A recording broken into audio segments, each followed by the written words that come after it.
Los que nos estáis siguiendo, bienvenidos a este tercer seminario del Instituto de Estudios de la Familia, estas terceras jornadas que llevan por título El declive familiar y sus efectos devastadores. Y lo primero, pues bueno, tenemos como ponente un lujo de ponente que es Alejandro Macarrón Larumbe. Alejandro, muchísimas gracias. Gracias a vosotros. Porque siempre estás disponible. El Instituto de Estudios de la Familia del CEU, siempre que ha querido contar contigo y te lo hemos pedido, nos has dicho un sí inmediato, has accedido a nuestras peticiones siempre y has sido reiteradamente invitado a nuestra casa, al CEU y en concreto también al Instituto de Estudios de la Familia. Así que de verdad que te damos gracias por tu disponibilidad para esto, para escribir también artículos en el debate, para participar con nosotros, con la Fundación Renacimiento Demográfico, con quienes tenemos un convenio y el que estamos realizando acciones. Y paso a presentarte, de verdad que muy agradecida, en nombre también de la directora del Instituto de Estudios de la Familia, de Carmen Fernández de la Cigoña, que nos está siguiendo, pero no está aquí hoy presencialmente, pero nos está siguiendo también. Pues paso a presentarte, Alejandro.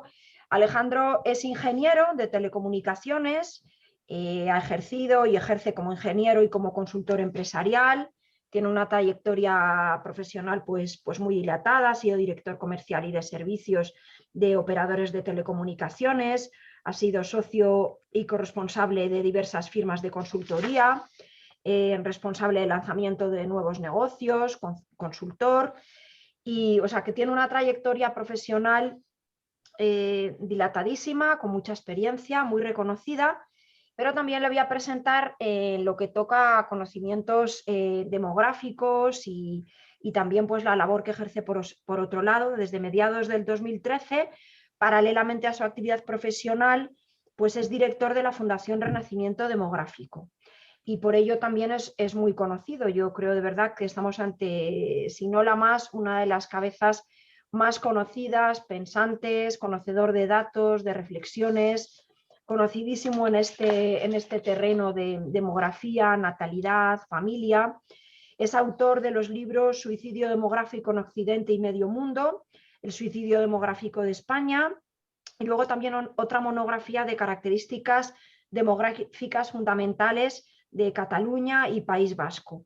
En 2013, como digo, puso en marcha la Fundación Renacimiento Demográfico y interviene pues, en muchísimas conferencias, mesas redondas, exposiciones, es entrevistado también por numerosos medios constantemente, o sea que yo creo que Alejandro es una referencia, y donde dices Alejandro Macarrón, pues quien está metido en estas cuestiones y le preocupan estas cuestiones de baja natalidad, de demografía, de suicidio demográfico, pues el nombre de Alejandro Macarrón en España es una referencia. Y deciros que recientemente pues, ha sido entrevistado ni más ni menos que por Carlos Herrera, Alfredo Urdazi, Juan Ramón Lucas ayer. Por tanto, pues que estamos ante una persona que tiene un grandísimo conocimiento digamos, de todo el tema de demografía y natalidad, que es una referencia, son constantes, además, a quien estamos cerca de él y a quien le escucha, pues sus estudios, sus informes sobre todos los temas que toquen a demografía. Por tanto, de verdad que creo que en el Instituto de Estudios de la Familia hoy tenemos otra vez de nuevo un lujo. Yo creo que es la tercera vez que te invitamos, Alejandro, segunda o tercera vez que te invitamos, que contamos contigo. También participa en un observatorio de demografía en el CEU.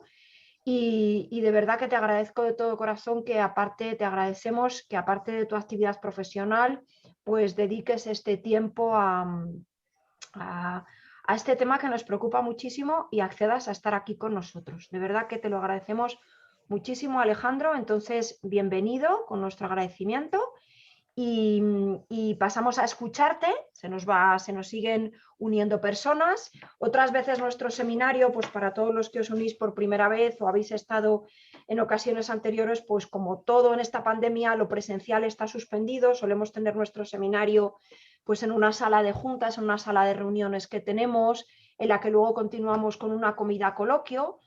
Pero esto pues en estos tiempos no es posible y no queríamos dejar de celebrar y de tener pues todas estas sesiones tan interesantes. Aparte que bueno, la única cosa también positiva de no vernos es que queda grabada y otras personas que les pueda interesar pues pueden escuchar esta sesión. Así que lo tenemos así, hemos querido mantener la actividad del instituto de esta manera, que no es presencial, pero que podemos escucharnos. Te escuchamos, Alejandro, y luego, pues si te parece bien, dejamos tiempo para un pequeño coloquio, porque enseguida se nos hace a todos la hora de comer, para un pequeño coloquio.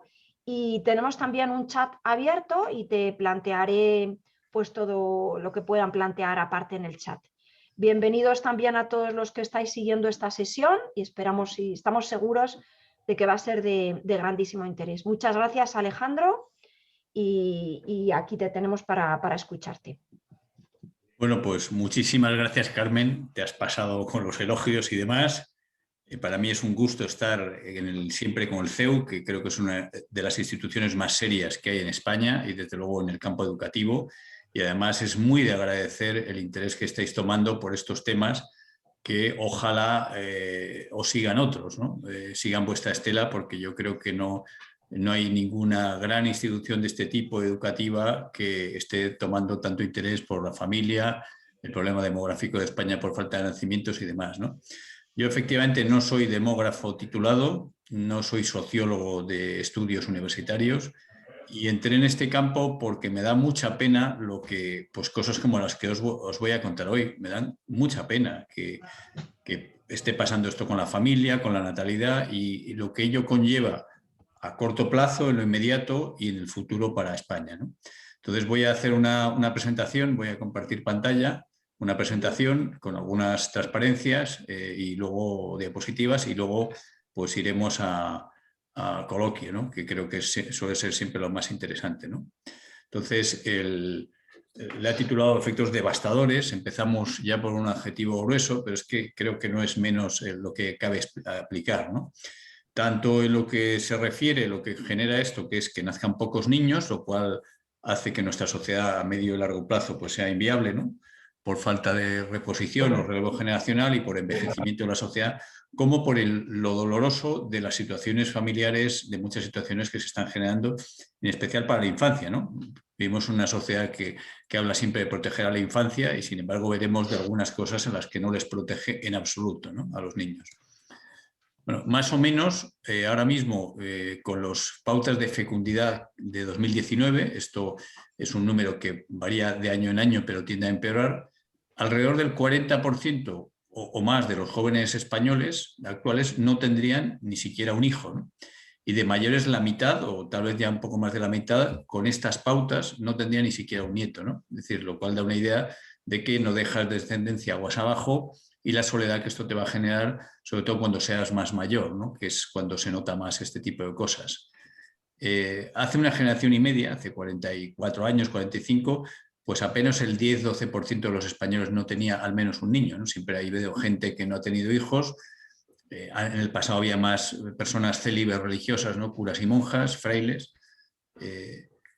Había gente que pues, no se casaba o lo que sea. Había gente, por supuesto, siempre han existido homosexuales, personas que no formaban parejas con descendencia, pero eran una minoría, todos ellos eran una pequeña minoría de la sociedad, ¿no? Y ahora ya, fijaros el porcentaje, 40 ya es una cosa sobrepasado el tercio de largo, ¿no? Los que tienen hijos, la inmensa mayoría tienen solo 1 o 2 retoños o hijos, muchísimos más hijos únicos que en el pasado, o sea, familias numerosas, realmente numerosas. Yo digo realmente porque yo, por ejemplo, tengo 3 hijos y a mí me suena un poco de chiste que lo llamen numeroso, ¿no? Claro, si en una sociedad relativista o de todo relativo, efectivamente 3 hijos es numeroso, pero yo creo que semánticamente yo eso no lo llamaría numeroso. A mí numerosos a partir de 4, 5 y no digamos 6, 7, son ahora muy pocas, poquísimas. De hecho, las familias de 3 somos solamente el 10% de los hogares son familias de 3 y de 4 pues baja a lo mejor al 1% y ya en números superiores todavía más, ¿no? Hace 40, 50 años eran muy abundantes, ¿no? Ahora tampoco la gente ya no se casa, ¿no? Antes la forma básica en una vida adulta de un hogar, de cómo vivía la gente, era casado, ¿no? Se casaba del 90 al 94% de la gente, del 90 al 95%. Eso se ve en las estadísticas de gente que se está muriendo ahora con 75, 80, 85 años en España y en toda Europa, pues mueren o casados o viudos o divorciados, es decir, que se han casado al menos una vez en la vida. Y ahora en España aproximadamente la mitad, un poquito más de la mitad de la gente no se casa o no se casaría nunca, si no repunta la nupcialidad, y la gente que se casa lo hace cada vez más mayor, lo cual son cosas que tienen un efecto en la fecundidad, en el número de hijos. Ahora veremos algunos datos, ¿no? En torno a la mitad de los matrimonios aproximadamente se acaban divorciando. O sea, si se casa la mitad de la gente y de los que se casan la mitad se divorcia, pues tenemos una cantidad enorme de gente que o no se casa o acaba separada, ¿no? Se forman parejas de hecho, que es parecía un matrimonio pero sin el vínculo legal y por tanto son aún menos estables y más fáciles de romper que los matrimonios, ¿no? Como consecuencia de esto, hay un porcentaje cada vez mayor de niños que nacen de madres no casadas. Es verdad que hay gente que hoy día ha invertido el orden de factores, y entonces primero tienen los niños y luego se casan, o sea, ve que efectivamente la pareja pues, ha tenido niños y que realmente pues, sí, aguanta, entre comillas, entonces ya deciden casarse porque ven un valor en el matrimonio. Pero en total, desde luego, son porcentajes impresionantes, ¿no? 48% de bebés y en el caso de las madres españolas incluso más.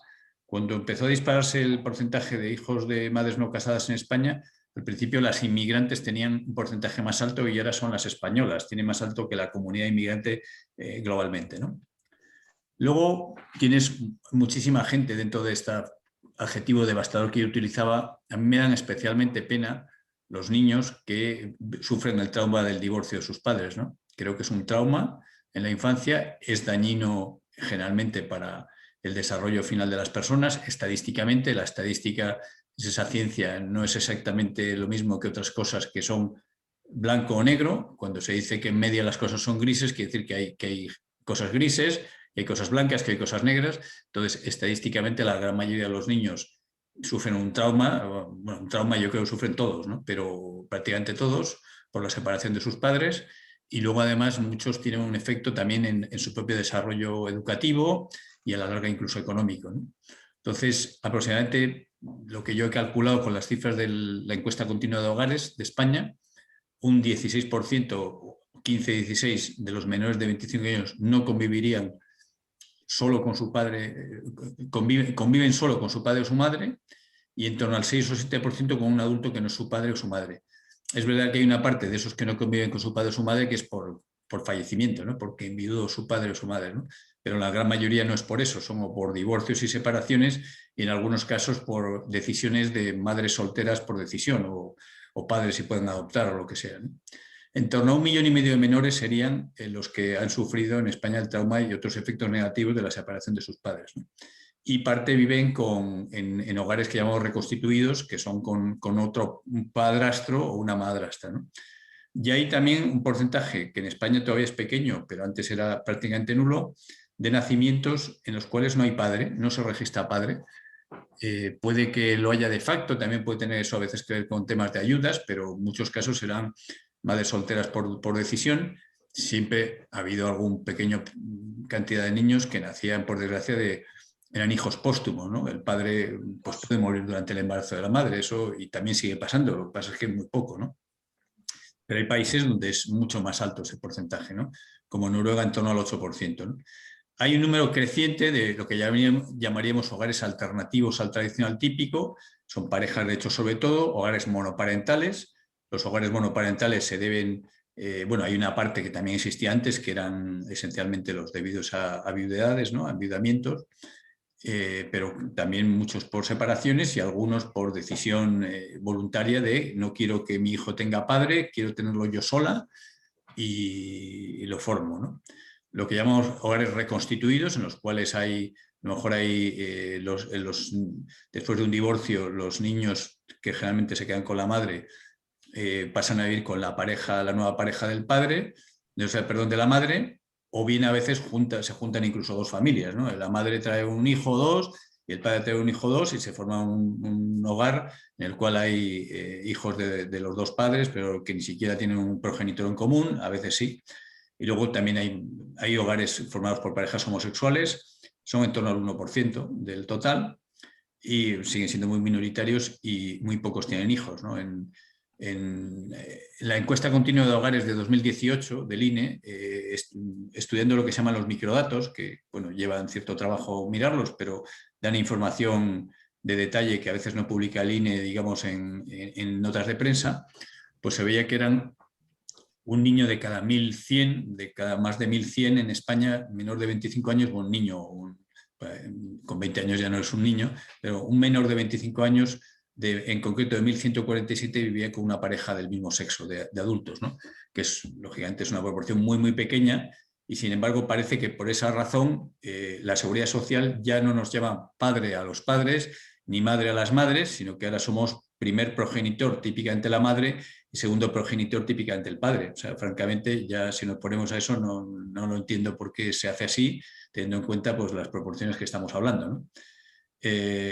Como resultado de todo lo anterior, pues ¿qué crece? Pues el alcance de lo que llamamos invierno, declive o suicidio demográfico de los españoles, porque nacen menos niños, muchos menos niños. Todas estas cosas tienen un efecto en el número de hijos por mujer.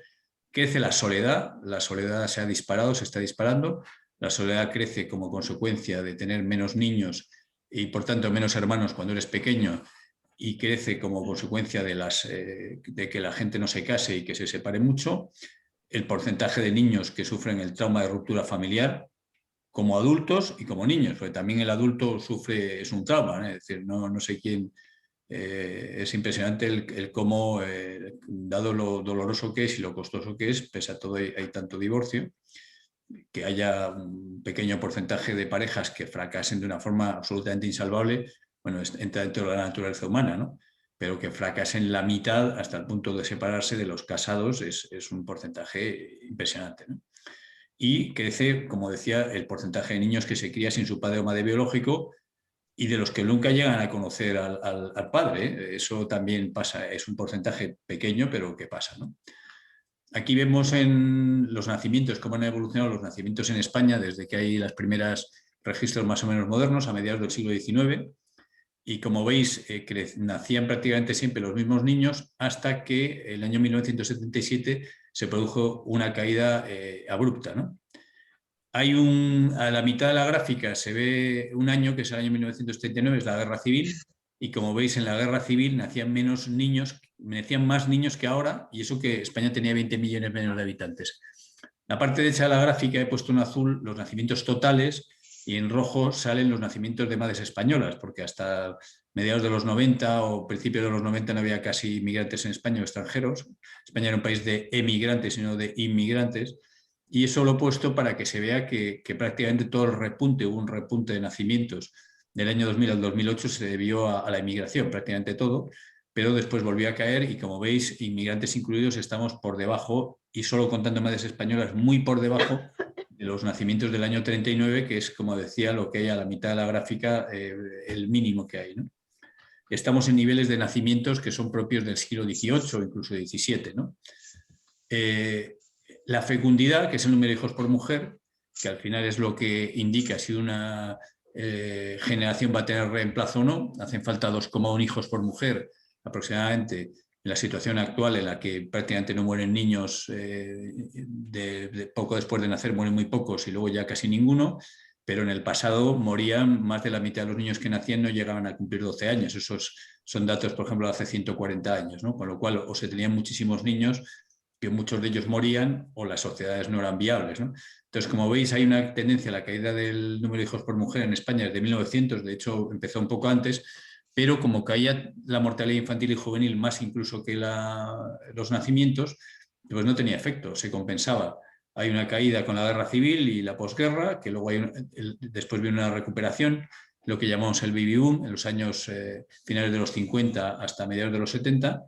No es realmente muy boom, como veis es un poco de incremento, no es enorme, pero es un cierto incremento, y luego se produce una caída continua y ya nos estabilizamos desde hace unos 20 años, aproximadamente 20-25 años, en un número muy bajo de nacimientos, con ciertas fluctuaciones, y que ahora está otra vez incluso a la baja adicionalmente, ¿no? Decía que esto tenía un efecto, lo que habíamos hablado de la familia, un efecto muy claro en el número de hijos por mujer. Aquí veis, estos son datos de la encuesta de fecundidad que hizo el INE en 2018, iba a decir la última, para que os hagáis una idea o que nos hagamos una idea del interés que habían tenido en las últimas décadas el INE por este tema y nuestras autoridades. La anterior, en la encuesta de fecundidad, es una gran encuesta la que se pregunta a la gente cuántos hijos tiene, por qué tiene hijos, por qué no tiene hijos, si quiere tener, si no quiere tener, pues un poco todo lo qué circunstancias colaterales pueden llevar a que se tenga más o menos fecundidad. Pues se hizo una encuesta en el año 2018, la anterior era de 1999, o sea, no se había medido esto, posiblemente no vale la pena hacerla de año en año, porque no cambian tanto las pautas de reproducción, pero cada 5 años, a lo mejor, o 4 o 5 años, yo creo que sí sería interesante hacerla. Se preguntó, por cierto, está por primera vez a los padres en esta encuesta, cosa que es muy interesante, o sea, a los varones, ¿no? Porque parecía hasta ahora que esto era solo cosa de mujeres, lo cual no es ni cierto ni deseable, ¿no? Bien, como veis, estos son datos que yo he extraído a partir de esa encuesta que procesé, ¿no? Había cuatro situaciones posibles de una mujer respecto a matrimonio o no matrimonio: estar casada, formar parte de una pareja de hecho registrada, de una pareja de hecho no registrada o sin pareja. Y se ve que las mujeres que están casadas tienen más del doble de hijos que las sin pareja, y luego de forma intermedia la pareja de hecho registrada es algo más parecido al matrimonio que la no registrada y también tiene más hijos, ¿no? Los nacimientos de madre no casada, como veis, se han disparado además, sobre todo en los últimos 20 años. Cuando murió Franco y vino la transición, pues crecieron un poquito, había como en torno al 2% en el año 75 y 76, que luego creció un poquito, se estabilizó en unos niveles mucho más altos, 5 veces de los que había al principio de la transición, pero niveles muy bajos. Y a partir del año 95, los últimos 25 años, como veis, se ha disparado este porcentaje, que también en el resto de Europa es muy alto y en otros países, ¿no? ¿Cómo se ve que nos casamos? El tema de las bodas, ¿no? La nupcialidad. Hay una cosa que se llama indicador coyuntural de primonupcialidad, que lo que mide más o menos es la probabilidad de que te cases al menos una vez en la vida por debajo de los 60 años. Esto se mide para menores de 60 años, ¿no? Se mide año a año. Entonces, si es 1, se casaría todo el mundo. Ese indicador diría que si todos los años se observan las mismas pautas de nupcialidad, se acabaría casando todo el mundo, ¿no? De una determinada rango de edades, ¿no? Y como veis, en el año 76 estamos en 0,99, ¿no? Bueno, significaba que casi todo el mundo se casaba, ¿no? Seguramente era un poco exagerado eso, a lo mejor hubo un cierto boom de bodas coyuntural, pero en todo caso estábamos en niveles muy altos, ¿no? Se produce una gran caída a partir de la transición. Yo creo que en la transición hacia la democracia pues se hizo una cosa muy buena, que es construir un régimen democrático con una reconciliación histórica. Tuvo muchas virtudes, tuvo también defectos, ahora van saliendo algunos en otros campos, pero en el campo familiar y de fecundidad y nupcialidad realmente salió muy mal la cosa, ¿no? Se inició una era de muy baja natalidad y se hundió la nupcialidad. Como veis, hay una caída muy fuerte. Y luego pues se va produciendo otra caída adicional, sobre todo a partir del año 2000, 2004, hay otra caída. Parece que ha habido un pequeño repunte, posiblemente la crisis económica muy fuerte del año 2008 a 2014, pues hubo una caída incluso excesiva. A lo mejor a la gente pues le dio miedo casarse, teniendo en cuenta pues precariedad que había en ese momento, pero luego hay un repunte que tampoco es que sea muy grande, ¿no? Como consecuencia de todo esto, pues España tiene cada vez un número mayor de muertes que de nacimientos. En esta gráfica se puede ver en azul el balance total, o sea, la población española total, es decir, muertos, defunciones menos nacimientos, y como se ve hay una tendencia, había un superávit, había más nacimientos que muertes hasta hace unos pocos años, pero la tendencia es a la baja y es en negativo. Y si nos fijamos en lo que llamaríamos los españoles autóctonos, o sea, sin tener en cuenta la aportación de los inmigrantes aportan bastantes niños en proporción a su población por 2 razones. Una, porque vienen en edades de tener niños, como es lógico, vienen en edades jóvenes, y otra porque tienen de media más niños y sobre todo, o casi en exclusiva, los que son musulmanes y o africanos, que a su vez son casi lo mismo. En España casi todos los africanos son musulmanes y casi todos los musulmanes son africanos. Entonces, como veis, hay un balance. Ya tenemos una pérdida de más de 100.000, más de 130.000 españoles nativos cada año. El año 2020 estas cifras van a aumentar hasta lo que eran 140.000, 136.000 españoles nativos de menos serían unos 200.000 por el COVID, el coronavirus. Yo quiero esperar que el coronavirus, la pandemia, se pase casi toda en este año y que ya no tenga prácticamente efecto, pero lógicamente en este balance, pues la gráfica siguiente que podemos hacer el año que viene, que todavía no hay datos definitivos, tendrá números negativos todavía mucho más abultados, ¿no? Y luego el tema de la soledad que comentábamos, perdón, la soledad que comentábamos, pues se ha disparado el porcentaje de españoles que viven solos en los últimos 50 años, ¿no? Estos son datos de 2018 y cada año es un poco más. En el año 1970 se hizo un censo de población, son los años dorados de la serie Cuéntame, ¿no?, que relató, narró más o menos con cierto acierto cómo era la sociedad española de la época. Eran sociedades, pues prácticamente todo el mundo vivía en familia con más gente. Menos de un español de cada 50 vivía solo, y ahora es más del 11, yo creo que ya estamos casi en el 12, o sea, se ha multiplicado prácticamente por 6 el porcentaje de españoles que viven solos. La gente que vivía con una persona entonces no llegaba al 10%, 9%, ahora estamos en el 25%, o sea, casi el triple, y los que viven con 2 personas también se han casi duplicado, ¿no? A partir de ahí, bueno, de 3 también vivía antes menos gente, pero porque la gente vivía sobre todo en hogares muy poblados, ¿no? Esta gráfica es con cuántas personas vives tú, y como veis, gente que vivía con al menos 4, 5, 6 personas, había muchísimas, que ahora no hay prácticamente, ¿no? Entonces, ¿esto qué consecuencias tiene? Bueno, las obvias de la tristeza, ¿no?, de la soledad. La soledad no es un estado ideal de vida para el ser humano en absoluto, desde el punto de vista anímico, desde el punto de vista espiritual, digamos, pero bueno, quitando gente que haga vida espiritual en solitaria, pero el ser humano normal, típico, no necesita, le conviene la compañía, y además tiene un efecto en la salud física, se enferma más viviendo solo, y tiene además efectos económicos. Los hogares se comparten, cuesta mucho menos vivir por persona en hogares más poblados que en hogares solitarios o poco poblados, porque en los hogares se comparten muchos gastos, ¿no? Se ve incluso, aunque no tengas descendencia, no es lo mismo 2 adultos que viven cada uno en una casa que se junten y viven en pareja. Y todo divorcio genera la necesidad de un hogar más, típicamente del padre, que sale expulsado, y tiene donde antes había un núcleo familiar que vivía en un solo hogar, pues ahora hace falta 2 hogares, ¿no? Y da igual, ahora va habiendo más custodia compartida, sigue habiendo 2 hogares, un gasto adicional, por tanto, esa unidad y por tanto sus hijos se empobrecen, ¿no?, a igualdad de otros factores, ¿no? Con lo cual, la soledad tiene un coste importante de muchos tipos. Necesitamos más viviendas para albergar la misma cantidad de población.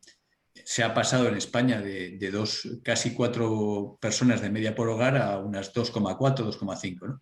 Y voy terminando, ya se están poniendo, en el Reino Unido han creado una especie de ministerio, una Secretaría de Estado para la Soledad, y también, esto no lo tengo que actualizar, esta transparencia, esta diapositiva, en Japón lo han anunciado, han creado este año un ministerio para la soledad, ¿no?, porque es un problema que afecta cada vez a más gente, ¿no? ¿Cómo evolucionaría la población española si seguimos así? Bueno, pues si no hay flujos migratorios, a mí me gusta proyectar, no predecir. Predecir es muy osado y casi siempre sale, lo normal es que salga mal. Predecir es lo de la bola de cristal, pero proyectar es, dadas las tendencias, si nada cambia, ¿dónde vamos, no? Si uno va conduciendo un coche que va hacia un precipicio, hacia un abismo, pues o para el coche o lo cambia de dirección o acabará cayendo por el abismo, ¿no?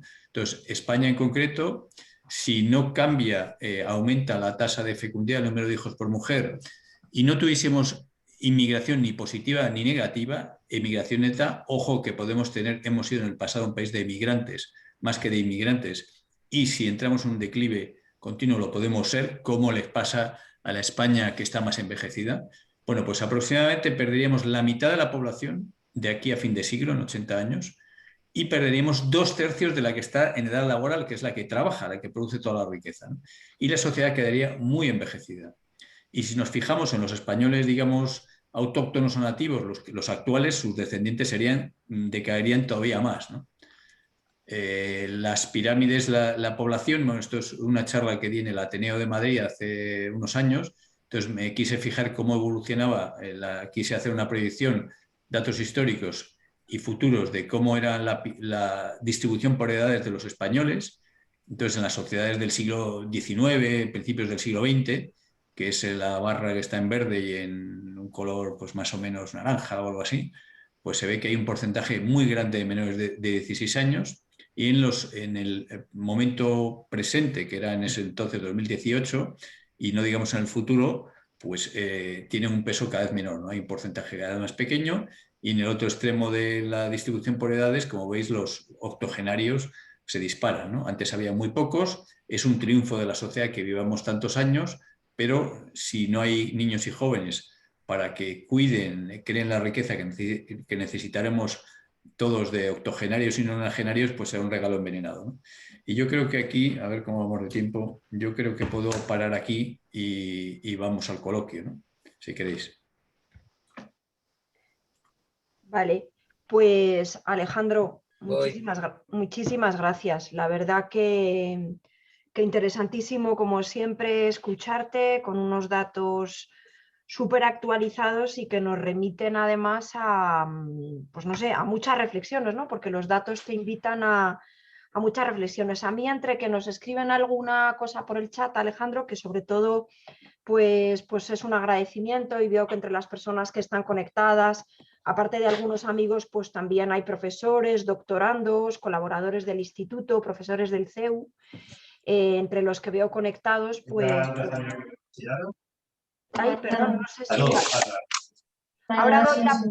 Ahora doy la palabra a alguna persona, o nos pueden escribir por el chat, y me llaman la atención pues muchas cosas, Alejandro. Es decir, que iba tomando notas también de preguntas, porque los datos tú nos los presentas y por las causas de esto. Verdaderamente es un panorama devastador. Bueno, te quería decir una cosa. Decías que agradeces mucho al CEU, a la institución educativa. Pues la verdad es que desde que este tema hemos ido teniendo conocimiento de la labor de la Fundación Renacimiento Demográfico y de tu labor, pues nos interesó muchísimo, y por eso tenemos ese convenio, por eso se ha creado el Instituto de Estudios de la Familia con la Fundación, por eso se ha creado también en el CEU el Observatorio del Tema Demográfico. O sea que verdaderamente nuestra institución tiene esta preocupación, ¿no?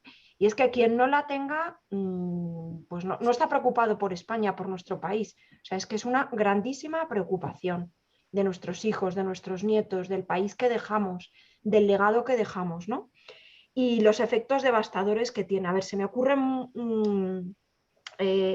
algunas preguntas. Yo una cosa que les digo a mis alumnos, Alejandro, cuando hablo de la institución familiar, que pues hablo de la institución familiar por interés, porque sale también en la asignatura de teoría del derecho, derecho natural, es si ellos tienen un deseo de tener hijos, porque aquí contrasta un poco el deseo de paternidad, maternidad, con luego la realidad que se plantea, ¿no? ¿Por qué no tenemos hijos? Cuando yo creo que ese deseo, no sé si me atrevería a decir mayoritariamente está, o está en una parte, o cada vez menos.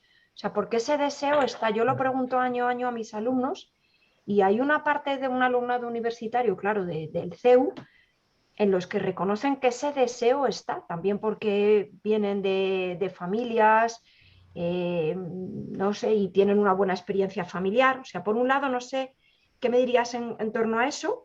Luego, otra cosa que se me ocurre es que sí que aprecio yo un poco experiencialmente y vitalmente del mayor de mis hijos, que las familias amigas pues eran familias al menos de 2, 3 hijos, o familias numerosas de 3 hijos, a la pequeña de mis hijos, que está rodeada de hijos únicos.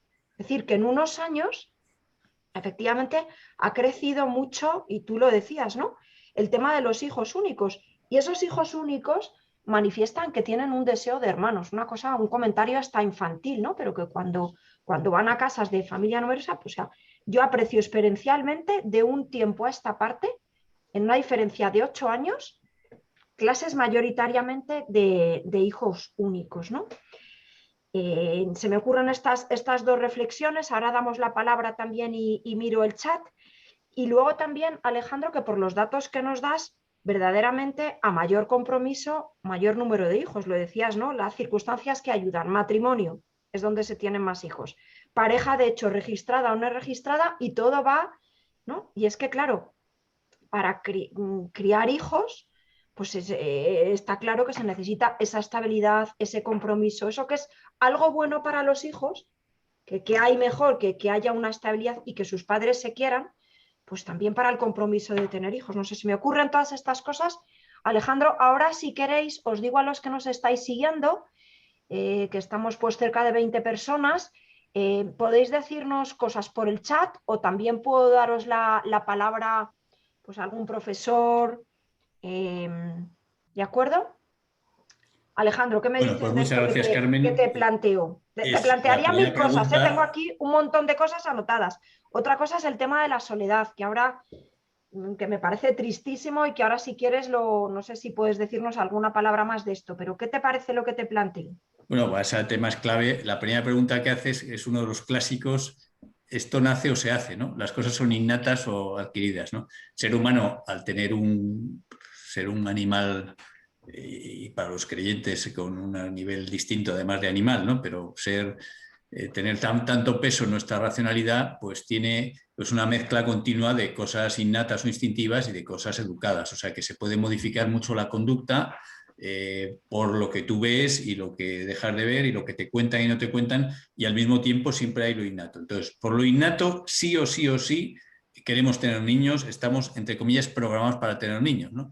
Yo escribí en mi primer libro que estábamos programados por la evolución y o por Dios, porque quería decir, oye, si usted no cree en Dios, pero piensa que la evolución, que es un modelo mental de cómo hemos llegado hasta aquí, muy racional, pues lógicamente ha tenido que primar a los más fecundos. Los que no querían tener niños eran ramas que se extinguían. Si usted cree, es cristiano, por ejemplo, y cree en todas las enseñanzas bíblicas, hablan de eso. Y si usted, como es mi caso, cree que las dos cosas son compatibles por dos razones.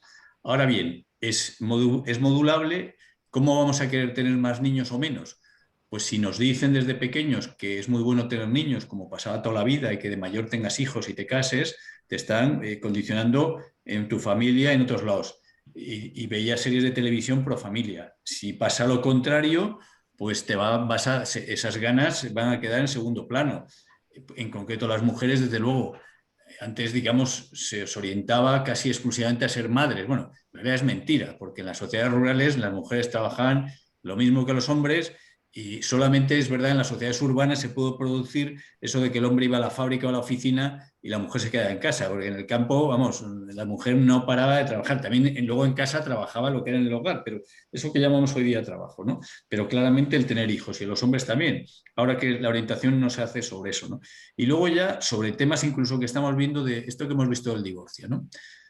Si uno ve que no es nada improbable que tenga hijos y acabe teniendo un trauma mayúsculo por la separación con ellos, a lo mejor eso le disuade de ganas de tener niños, ¿no?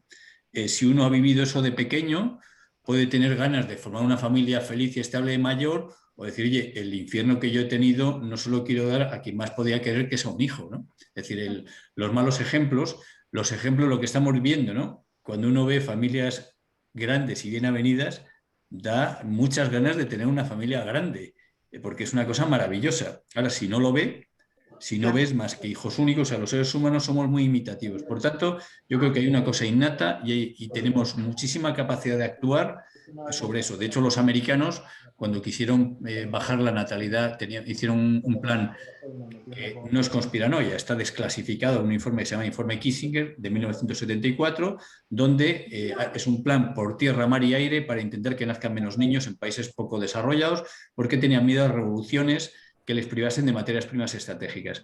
Bien, una de las medidas estrella es adoctrinar, usan esa palabra, a los niños pequeños en el colegio para que de mayores no tengan muchos niños. Ellos sabían que la educación cuenta, no es lo único que cuenta, no es lo único que cuenta, y a veces en los colegios se dice lo que sea y los padres dicen lo que sea y las personas hacen lo que sea, pero evidentemente cuenta. Por tanto, yo creo que hay una parte innata y una parte adquirida, y la parte adquirida en el pasado iba todo orientado a que tuviésemos niños y ahora va casi todo orientado a que no los tengamos, más luego esas malas experiencias que decía que se están generalizando, ¿no?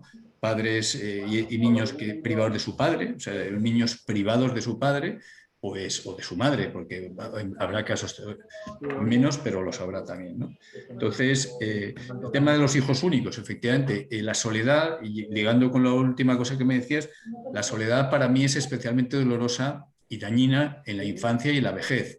La vejez Total. de mayor, porque uno ya pues tiene mucho tiempo, ya es muy mayor para darle vueltas a la cabeza, ve otros que no viven solos, pero de pequeño, el estar tú solo en tu casita, sin hermanos, decía, una vez di una charla y el presentador dijo una frase muy brillante, me pareció a mí, dice, habría que decirle a la gente, hay gente que por gracia o por una separación, el divorcio, una de las razones por las que lleva menos niños es que si una familia se rompe cuando no han tenido ningún niño o cuando han tenido solamente el primero, pues ya no vienen hermanos ese niño, ¿no? Decía uno, dice, quitando ese tipo de casos, hay gente que no tiene más hijos porque dice, bueno, y a este hijo le voy a dar lo mejor, ¿no? Con este hijo puedo pagar una educación de primera, puedo muchas cosas, ¿no? Primera, piensa incluso de mayor, bueno, pues decía este señor, dice, habría que decirle a la gente que el mejor regalo que le puedes dar a un hermanito, o sea, perdón, el mejor regalo que le puedes dar a tu hijo no es un máster de mayor en Harvard, sino un hermanito, ¿no? Totalmente. Mucho mejor que tenga un hermano, al menos un hermano. Luego, a partir de ahí, pues si tienes 2, mejor, si tienes 3, mejor, pero bueno, que sería ya efectivamente depende de las familias, pero por favor, al menos uno, ¿no? Entonces, Totalmente. eso digamos que es así. Lo que decías del compromiso es como obvio. Vamos a ver, tener hijos es una de las cosas más maravillosas y más arriesgadas y que más te comprometen y que más te condicionan en la vida. Entonces, cuanto más veas un entorno estable, pues más vas a querer tener hijos. Como te decía además, incluso no por querer o no querer, oye, simplemente si te separas, te casas, no has tenido ningún niño y al cabo de un año te divorcias, pues esa pareja ya se ha roto y ya veremos si te vuelves a juntar, cómo, cuándo, a lo mejor hasta dentro de 10 años no encuentro una pareja buena, pero a lo mejor soy demasiado mayor. O si he tenido un niño, pues ya no tengo más, o si he tenido 2, no tengo 3 o 4, ¿no? Ujú. Pues nada, Muy siguiente. bien, pues nada, totalmente de acuerdo con los planteamientos y las respuestas que nos das, Alejandro. A ver, te leo alguna cosa. Aparte de los agradecimientos y de lo interesante que dicen, pues una profesora de aquí nos pregunta, ¿cómo podemos trabajar en este tema, aparte de tener hijos propios, para cambiar el marco mental de nuestra sociedad antinatalista y que nos aportes ideas para proponer la belleza de la familia y de tener hijos, ¿no? ¿Cómo podemos, Alejandro? Es una cosa que hablamos mucho en la fundación y que hablamos mucho también en el Instituto de la Familia. ¿Cómo podríamos promover esa mentalidad pro familia, pro belleza? Has dicho algunas cosas, ¿no? Pues fíjate, yo me quedaba con esto, y fíjate, yo es una frase que le digo a mis hijos, lo del mejor regalo, porque lo comenta, ¿no? Que puedes tener es un hermano para toda la vida, o la belleza de tener hijos, o la tristeza de no tener hijos, que también le hemos hablado tú y yo, y Sí. es decir, ¿cómo podemos, qué ideas, cómo podemos Bueno, trabajar desde la universidad, desde ámbito cultural, político, desde movimientos, foros, la sociedad civil? ¿Cómo yo podríamos estoy, aunar fuerzas ahí? como casi todas las cosas, yo creo que lo mismo que uno nace con ciertas capacidades, y yo creo que el éxito en la vida es esas capacidades, sacarle partido y mejorar. Si hablamos en tema económico, es, salvo que nazca ya muy rico, pues yo he nacido en una clase baja y he pasado a clase media, o nacido en una familia sin estudios y tengo estudios, o qué decir, mejorar. Entonces, hay personas que están efectivamente en puntos mediáticos y que tienen una influencia enorme, pero todos tenemos influencia, o sea, todos podemos en nuestro entorno, unos más que otros, desde luego los profesores tenéis una influencia especialmente grande porque hay mucha gente y niños y jóvenes que pasan por vuestra influencia, cerca de vuestra zona de influencia, entonces todos desde luego podemos hacer cosas, pero incluso aunque no hagas eso, en tu entorno más cercano, ¿no? Apoyar, dar una palmada a quien tiene un niño, ¿no? Una cosa que me contaban que pasaba mucho cada vez más, ¿no? Una mujer hoy día se queda embarazada, salvo que sea muy joven, pues siempre todo el mundo la felicita, ¿no? A la pareja, enhorabuena y tal, grandes felicitaciones. El segundo niño, muchas veces los propios padres, si ven a la mujer agobiada por el trabajo o al hijo y tal, y no les ven muy holgados de recursos, pues a lo mejor le dice, oye, ¿estás segura? Que lo cual es una medio incitación al aborto, ¿no? Es decir, muchas veces. Y ya con el tercero, muchas menos felicitaciones y ya empiezas a estar loca, ¿no? Entonces, cada uno, yo digo, a nuestro nivel podemos hacer sí o sí apoyar, que siempre es en el fondo la motivación, hay dos tipos de motivaciones, ¿no? que llamaríamos el palo y la zanahoria, ¿no? La zanahoria es lo bonito, el ensalzar la belleza, todas esas cosas en positivo, y el palo sería lo triste que es lo contrario, ¿no? Lo triste que es no tener niños. Y yo creo que aquí hay dos planos en los que hay que hablar, ¿no? Yo en la Fundación hemos hablado mucho y a veces tal vez casi demasiado, y yo mismo, de los efectos para tu país, para tu sociedad. Es que yo cada vez tiendo más a hablar de los efectos en ti, en la persona que no tiene hijos. La persona que no tiene hijos va a tener una soledad grande, o que solo tiene un hijo, pues va a generar una soledad. Él mismo pues no va a tener tantos niños, ¿no? Entonces, la persona que no forma una pareja estable es muy importante formar una pareja estable para toda la vida, porque casi todos los seres humanos vivimos así mejor. Claro que hay momentos muy complicados, ¿no? Casi todas las parejas y algunas más que otras, ¿no? Pero al final, una vida humana completa, más típica, con más cuidados, pues es eso, ¿no? Entonces yo creo que ese tipo de cosas las podemos transmitir, digo, unos más que otros. Hay el que esté de presidente del gobierno y saca un plan sobre el reto demográfico, como hizo un presidente del gobierno en España ayer, pues tiene la obligación de incluir la natalidad y no lo ha hecho. No se ha hecho. No sé, el gobierno no ha incluido la natalidad, tiene 10 ejes. No sé si hay 160 medidas, no sé si en alguna esquinita hablan algo, pero 10 ejes fundamentales: cambio climático, género, transformación digital, en fin, todas esas cosas que suenan bien, mal o medio regular, pero no viene la natalidad. Bueno, pues su obligación, si usted es presidente del gobierno, usted es ministro, usted es diputado, es hablar de eso. Pero claro, poca gente es presidente del gobierno, solo uno. Si usted es rey de España, tiene obligación de hablar de esto, que tampoco, por desgracia, lo está haciendo. Y luego los demás, pues creo que tenemos eso que contar. Cada uno puede investigar más o menos, pero puede apoyar en las empresas, por ejemplo, ¿no? Pues cuando una mujer o un padre, o la mujer o el hombre, llevan a sus hijos al pediatra, pues podemos mirarle mal, porque a mí me pasaba, ¿no? Cuando yo era más joven y no tenía hijos y en aquel momento no estaba planteando tener menos, a lo mejor si una compañía de trabajo faltaba mucho al trabajo porque tenía que llevar a los niños al pediatra, yo pensaba, joder, a mí me pagan lo mismo, pero estoy aquí todo el día trabajando. Ahora, si pienso que hoy por ti, mañana por mí, que el país los necesita, incluso si yo no he tenido niños y no quiero tenerlos, puedo ayudar mucho a los que sí los puedan tener.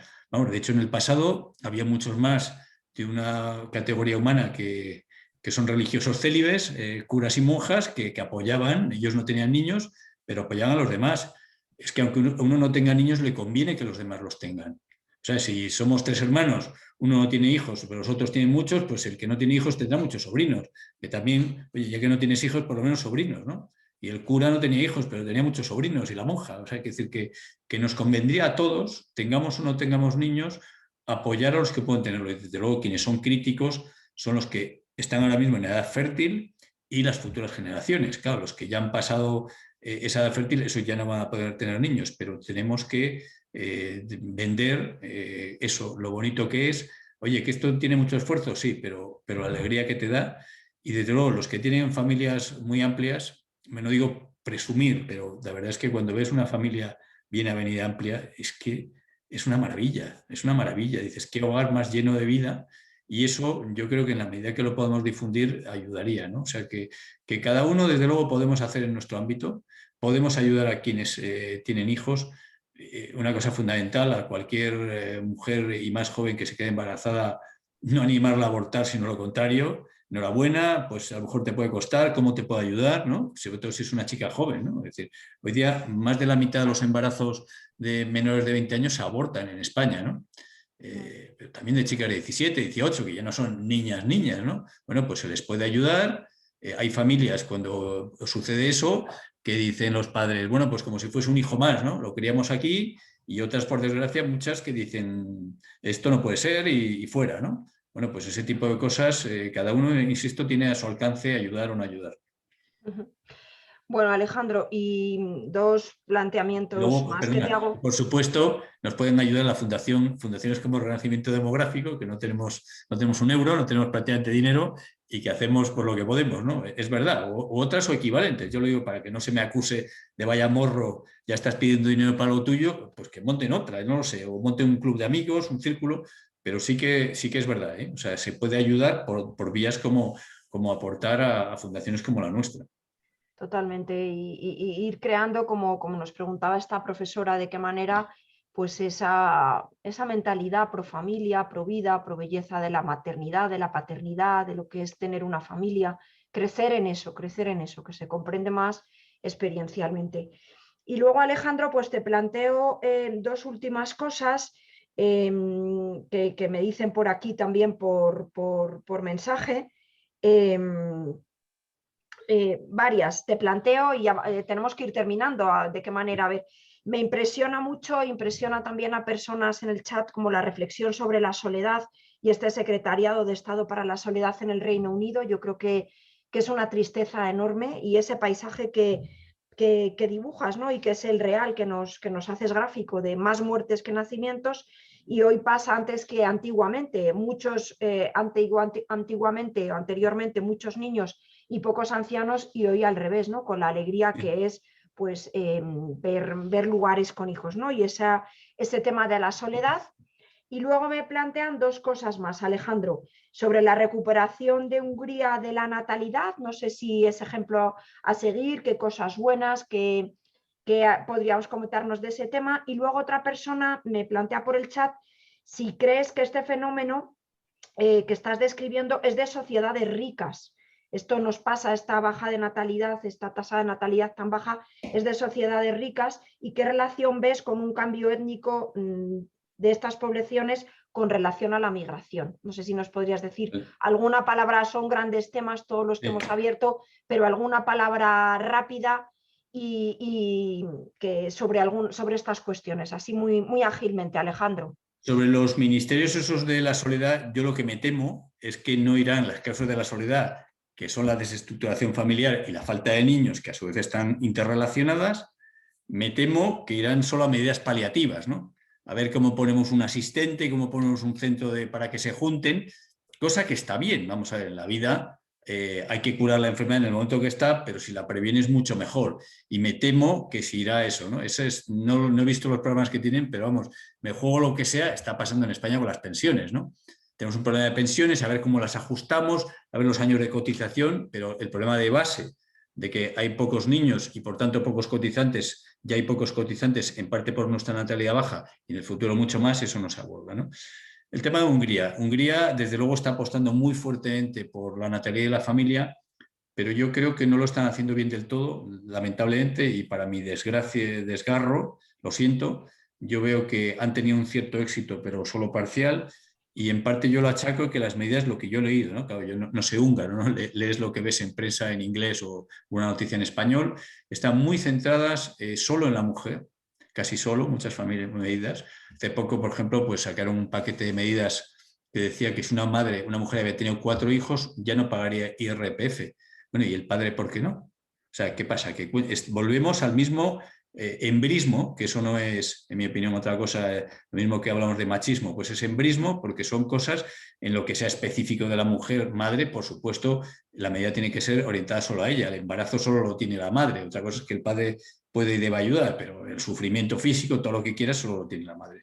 Entonces, en Hungría yo veo medidas de ese tipo, también están muy orientadas solo a la mujer trabajadora, la que trabaja fuera del hogar, y las mujeres que no trabajan fuera del hogar son una minoría, pero aportan, tienen más niños, o sea que lo de Hungría, ya digo, los resultados son parcialmente buenos y yo creo que se debe a que el enfoque vuelve a caer en el tema de que esto es cosa de las mujeres. El presidente Orbán hizo un estudio y dice, voy a preguntar a las mujeres que por qué tienen niños o por qué no tienen niños.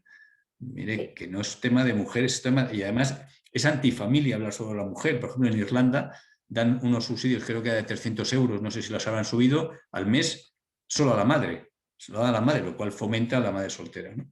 Bien, el tema que habíamos dicho de la inmigración, ¿no? de si era un tema de sociedades ricas, históricamente ha sido así, ha sido a más prosperidad, menos natalidad, pero ahora eso ya está dejando de ser solamente así, porque países nada ricos también está cayendo en ellos la natalidad. Como os decía, hubo unos esfuerzos inicialmente secretos, potentes de Estados Unidos, pero no solo, para que bajase el número de hijos por mujer. Entonces hay países en vías de desarrollo que además se habla de que tienen el riesgo de llegar a ser envejecer antes de ser ricos, ¿no? En inglés dicen being old before being rich, en concreto de China, por ejemplo, ¿no?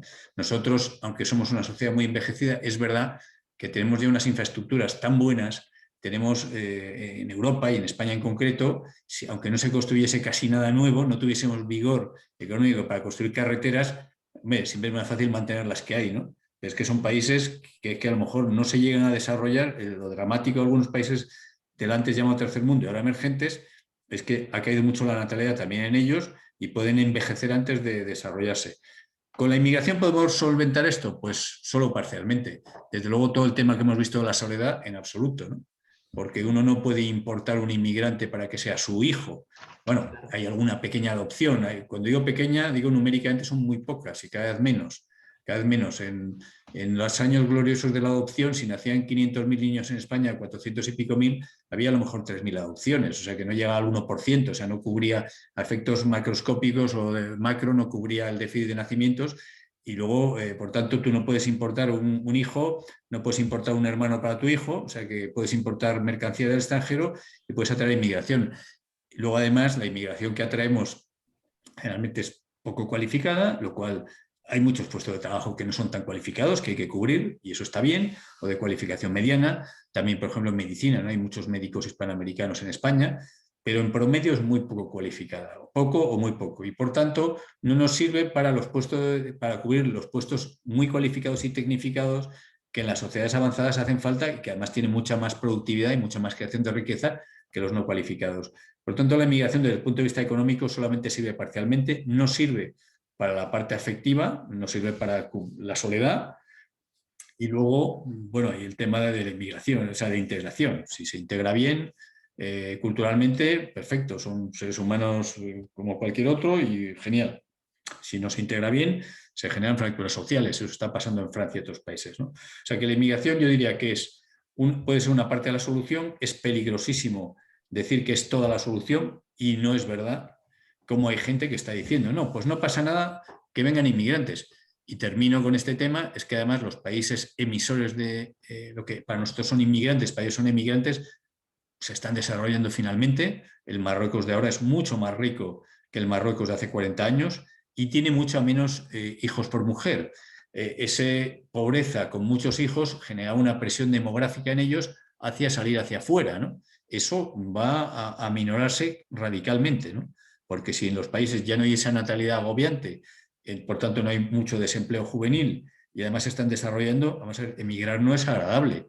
Una cosa es emigrar a una oportunidad buenísima, si eres un científico, al MIT, al Instituto no sé qué de Suecia o tal, que eso es una emigración de lujo. Yo tengo un hermano que es un bioquímico, que vive en Estados Unidos, pues ha hecho una carrera muy buena allí, pero eso bueno, no es exactamente un emigrante, ¿no? Comparado con el currante que va a fregar suelos, ¿no? Es decir, para que fregar suelos, mejor vivo en mi país, con mi familia, en mi ciudad y con mis amigos, que me voy a otro país que no sé ni el idioma, ¿no? La inmigración, de hecho, fomentar la inmigración en parte es inmoral, ¿no? Porque es fomentar rupturas familiares, desarraigos familiares.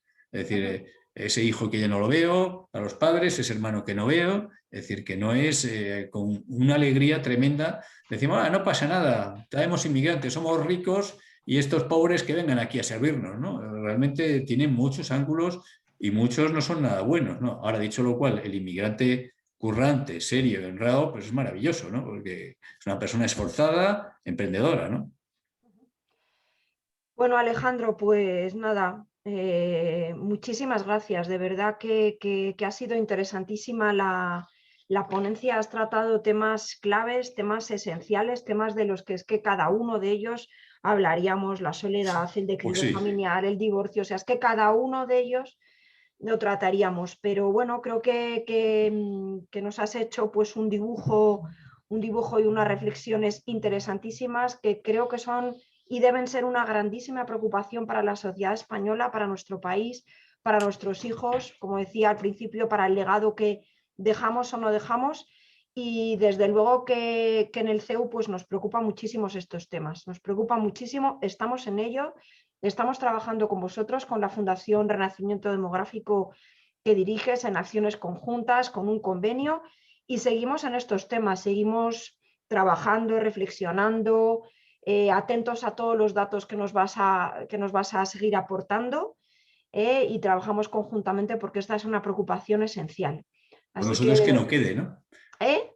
por nosotros que no quede. Por nosotros, desde luego, que no quede, porque Eso. vamos a hacer todo lo posible por crecer en esa mentalidad pro vida, pro familia, porque esto tiene que ser en una familia, pro natalidad, porque es un bien, es un deseo humano al que hay que ayudar y en el que hay que crecer, pues en esa mentalidad. Así que desde luego el CEU, el Instituto de Estudios de la Familia, la Fundación Renacimiento Demográfico, estamos y seguimos trabajando en ello. Te damos las gracias por estar aquí hoy con nosotros, por dedicar este tiempo, Alejandro, por responder a las preguntas, por plantearnos tus datos tan actualizados y queda grabada, esta sesión queda grabada para que otras personas lo puedan ver.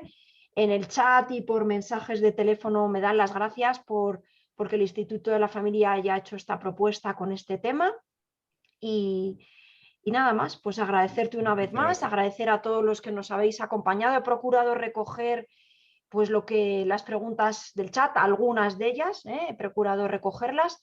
Así que gracias a ti por acompañarnos y a los que están y seguimos trabajando y en el instituto pues recibimos las propuestas y las preguntas que nos queráis hacer de este tema.